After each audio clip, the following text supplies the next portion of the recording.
reservation होइल ना रहे हमारी का जनरल बोगी में चढ़ गए जा जनरल बोगी में जानते बनी लोहा के ग्रुपिंग क के हमें काट के दिह रहला हां समनवा धरेला एगो ऊपर होला नीचे में बैठेला लोग हां आरती चढ़ गई ऊपर छरक के जान बता सामान धराला हां आ 11 बजे हम ऐसे करके सुतल माने कि कुंवर जी का करता रे ए ऊपरवा हो चढ़े तर 11 बजे देखले सब सुतल बा कहले आरती आरती हमारा तरफ प्रेम आगाध बा ओ मौका मिलल बा हां समाजी लोग सुत गइल बा तुम वहां पे गुड वर्ड में बोलो गुड वर्ड जब 1 बजे रात के हम आए ऊपरवा हां अभी उतर जाए हां जब आए बजे कहब कि हम पेप्सी पियो तो नीचे वाला बस पर त्याग को दी हो खोले लगी हो खोल दी हो ठीक बा ठीक ठीक जब हम थम्स अप पियो तो दोनों गोड़ में दूरी बना के छत में ठेका दी हो फैला दी हो ठीक बा जब हम कहब कि हम बियर पियो तो शुरू हो जाएगी पहले पहली शुरू ये सेटिंग वाली हो जन्नी आ तले नीचवा एगो मिलिट्री के रिटायरमेंट मेजर रहले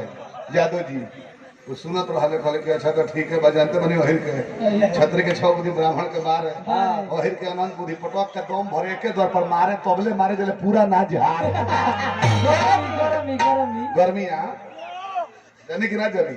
अब तो सेटिंग हो गई हो यादव जी मेजर साहब जागले बड़े पहलवान दे रहे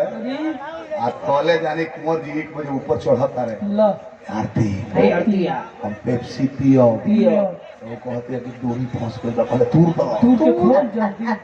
दूर के बाहर निकाल दिया नीचे वाला बस खोल देलस ओकरा बाद मात्रा कि देखो हम सब पियो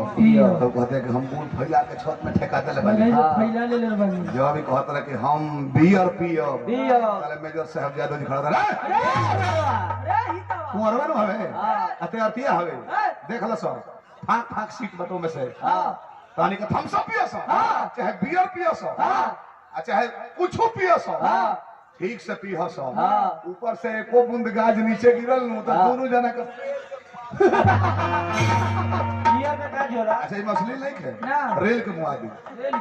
रेल के मुआदी तरह के का है बियरवा खोलबो गजाला की ना वह कहले के आराम से सारा घोट लिहा चला तो हरि तन को बियर बिगलस जा तो दोनों जना के मुआदी फिर करावे लायक ना रहो